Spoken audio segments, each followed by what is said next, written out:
it's me, Toxic Free, Val. Hi, welcome to Bermuda. Okay, enough showing off. So I'm going to do a video today on the differences between codependencies and empaths.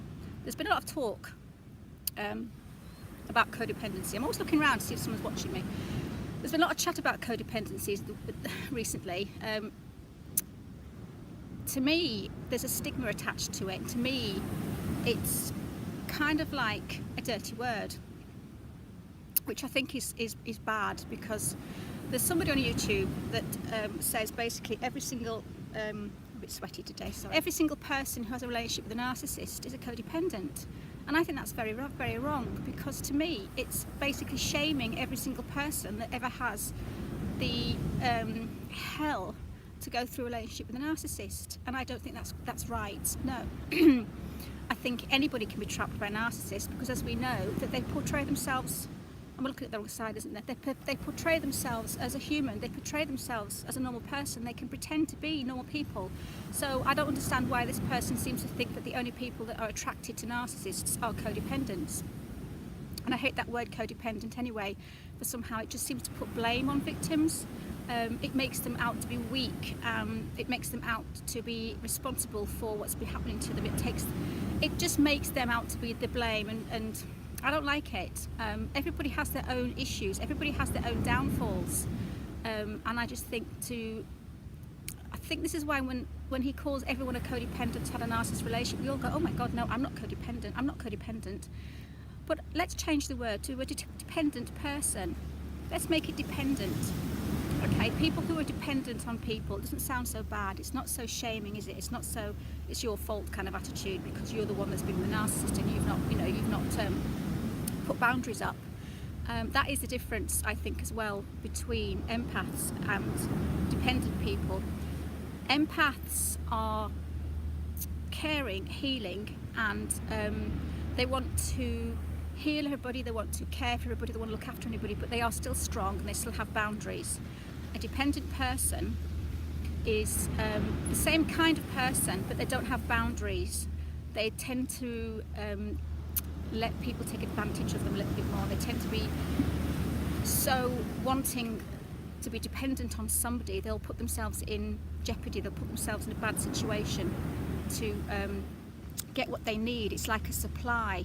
It's like narcissists are looking for supply from us, and dependent people are looking for their supply. And what happens is the narcissist and independent person get together, and it's a recipe for disaster, to be honest, because the narcissist gives that supply to the dependent person for a little while, but then takes it away, which kills the spirit of a dependent person. A dependent person just wants to look for love. He wants love, they want love, and they want to be taken care of. They don't have boundaries, they aren't as strong as some people, and that's why the narcissist will take advantage of the dependent person. Again, the empaths are very similar. They want to heal. The dependent person needs healing. Codependents as well seem to take on other people's, they seem to be responsible for other people, which, if I want to help somebody, if someone tells me something, I can kind of cope with it, and I can help them and I can heal them. I think a dependent person tends to take it on too much and get too involved, and maybe just feel the responsibility for it. Also, I was thinking on the way here, I drive a scooter. Now there's certain things that we have to do as we are dependents. I mean, obviously empaths and dependent people do cross over, we're not a complete line between them both. I have some dependent attributes and traits, and vice versa. Driving here today, because I'm a people pleaser, the traffic's piling up behind me. Now in the past I would get panicky and speed up because I didn't want to hold them up, so my thoughts were going to the people behind me.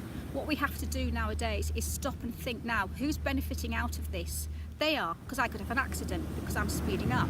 So I got to that point where I thought, no, me speeding up to please those people in the queue behind me so they're not going so slow, it's not helping me, it's detrimental. So now I drive slow and I don't speed up, because I think, I do not want an accident. I do not want to end up hitting a brick wall and ruining my holiday, because I am so so wanting to please them people behind me. See, there is a balance, and I think there's a balance that we need to look at. We need to balance the responsibility of other people out.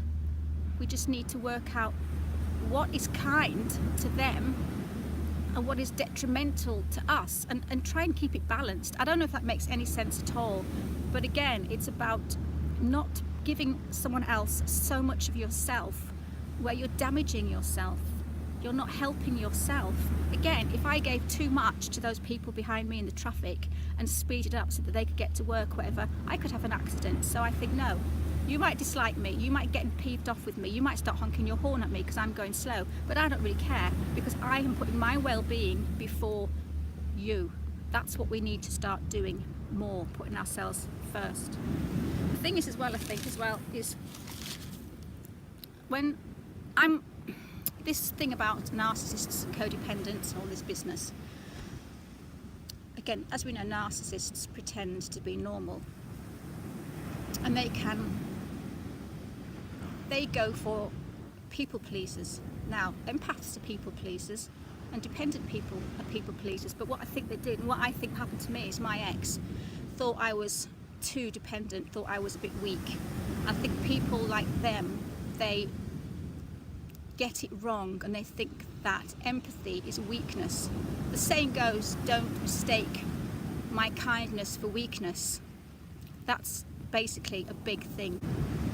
Do not mistake my kindness for weakness, because he obviously picked me up thinking, oh yeah, she's going to be dependent, she's going to be great supply, and I wasn't weak. I had boundaries, I kicked off. I did put up with it for longer than I actually should have done. That's because I wanted to heal the relationship, and I'm also bloody stubborn. Hi Stumps. So yeah, I did stick around too long in that relationship because, you know, and he came to me, he love bombed me. I didn't want a relationship from him, and I just thought, well, why not? And the same with the somatic. He came to me after 10 years and he was looking for other supply, and I stupidly went, yeah, why not? Now, I was not looking for somebody, I'm not dependent. I travel alone, I've lived abroad in many countries. I come out here to Bermuda on my own, I hire a scooter, I rent an apartment, I go fishing on my own. I do not need anybody, and I do not want anybody, especially now anyway. But they pick up these people.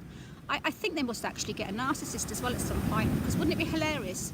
You get these narcissists pretending to be empaths. You've got two narcissists that sort of bump into each other, both pretending to be empaths. That must be bloody hilarious, because, you know, they both love bombing the hell out of each other, and they must be thinking, what's going on here? And then they start obviously devaluing each other, and it's like, they end up cancelling each other out or something. I can see it now. Each one's going, no, it's your fault. No, it's not. It's your fault. You know, you're the one to blame. I'm not to blame. Don't blame me. I can imagine what, and it's like, I just think they would say, oh, I'm sorry, you know, oops, you know, I'm batting for my own team here. I just think it's crazy. I think that narcissists can attract anybody. So if you have been in a relationship or in a relationship with a narcissist, do not think that you're a weak codependent person, that you're not. You're just a normal person who happens to have been caught up in somebody's complete, twisted, distorted, evil ways, and you didn't know to begin with. The difference between an empath and a dependent is, I think, when an empath finds out that the relationship's toxic and finds that they're actually not happy and they're being lied to and being abused, they will leave. I think the difference is the dependent person doesn't leave, and that's why I think, you know, narcissists tend to feed on the dependent person for a lot longer. It's like a mosquito landing on a mouse, for instance. Oh, here we go with my examples. You know, they'll get feed for so long, but it's yeah, it's an empath. They'll soon give up and they'll soon walk away. So, but with a dependent, it's like a little mosquito sucking the blood out of a bloody elephant. You know, it's like an all-you-can-eat buffet. That's the difference. It's like a narcissist supplying and sucking off an empath won't last long. A narcissist supplying and sucking off a dependent, they've probably got them for a lot longer, because a dependent person will find out that man's cheating, or that woman, you know, woman's cheating, and say, look, you know, don't do that again. An empath who's got some boundaries will walk away and say, right, you can naff right off, you cheating bastard, which I did. I would. A dependent person tends to say, listen, one more time, you just do that one more time, and they do, because they've got no boundary and they've not walked. They do. Sweaty face. They'll do it one more time, and then the guy will cheat, or the woman will cheat again, and they won't leave. So there's a doorway, there's a little gate into their boundary that's broken. Their boundary walls are tumbling down. There's no boundaries. So if you know that you can get away with something with a dependent person, you're going to get away with it. Because a dependent person, for some reason, won't leave that person. They think that it's love. They think that they're going to get love from this person. It's not love. It's not love. Someone treating you like shit is not love. So I think if you're a dependent person, try to put up your boundaries. Say no. Say, I'm sorry, I'm not going to do that today. Sometimes if you do put up boundaries and you say, and you leave somebody, maybe that will give them a wake-up call. If they're not a narcissist, they might stop cheating because they know you've got boundaries and they're going to lose you. If you're valued by anybody, whether it be a narcissist, a toxic person, or anybody, if you're valued, they shouldn't cheat on you in the first place. And if you're valued, that when you put your boundaries up and say, right, I'm done, I'm walking, they should want you to stay. And then they should stop cheating to keep you if you're valuable. You've got to look at it like that. You've got to think, no, I'm worth more, I'm valuable to somebody, and if you're not going to treat me right, then I'll find somebody who will. But please don't lower your value. Please don't look for worth in other people, because it's just, no, it's not good. Also, empaths. Oh, where am I? Empaths are lie detectors. We're human lie detectors. We can tell people if someone's upset or sad. We can feel it. You walk into a room, you can tell if somebody's sad or upset, so you tend to want to heal them. Again, the dependent person has that, but they haven't got the strength to heal. So there's a difference there. The empath will want to heal, and the dependent person doesn't have the strength. They'll probably take it on too much, take too much responsibility for it. Have a template for what you want. Have a template. You know, the saying is, treat others how you want to be treated. Well, you should be treated how you would treat others. And that's the difference. And if you aren't treated how you would treat others, that's a template. Stick to that. Stick to that and say, right, no, you're not treating me how I would treat you. Go and naff off. I think what it is with dependent people as well is that we're scared of response. We're scared of saying no because we're scared of our emotions. And I think we're scared of somebody saying nasty stuff to us. We're scared of saying, no, I'm not going to do that, and have somebody flare up at us. Do you know what? The sky won't fall in. If you actually turn around to somebody and said, look, I'm not doing that, not today, please ask somebody else, or just whatever, put a boundary, the sky will not fall. If someone shouts at you and get abusive, then they're not worth it. You need to say no to something, but that's the thing I think we do. We actually are scared that somebody's going to respond in a nasty way. And I'll throw over the screen again. I can't bloody see a thing. We're scared of the response. Now, I'm going to just quickly talk about something that happened today in a car. I was driving along before this thing blows up on me, and somebody beeped the horn and thought I'd cut them off, and I didn't. So they're ranting and raving and swearing through the window, and all I did was smile at them. And I did that little heart thing with my fingers. If I have another hand, I'll drop you in the sand. And I just did that to him and smiled and just said, calm down, and then drove off. Now, that meant that I wasn't going to get any more angry. That meant I wasn't going to get any more stressed out because having an argument with him. I smiled at him. Hopefully he drove off thinking, oh, she's smiling at me. I might have improved his day. I might have made him angrier. But I felt better. And it's all about how we feel. It's all about how we feel at the end of the day. It's about us. Not in a selfish, egotistical, narcissistical way, but we need to protect ourselves. So next time someone pulls you over in the car, swears, road rage, just smile at them and just give them the heart shape with your fingers. Pretend I'm with the hands up, but I'm holding an iPad. And that's what I did, and I drove off, and I thought, well, he's having a bad day, isn't he? Not everybody who's bad to you does not mean, I'm trying to keep this thing cool, I'm going to put a bottle of ginger beer behind it, maybe not. Not everybody that's horrible to you is horrible to you because you're worth being horrible to, because you're nasty. So don't take it like that. If someone's nasty to you, it's probably because they're the nasty person. I'm looking at the wrong side of the screen again. They're the nasty person, not you. So if anyone's horrible to you, just ignore them.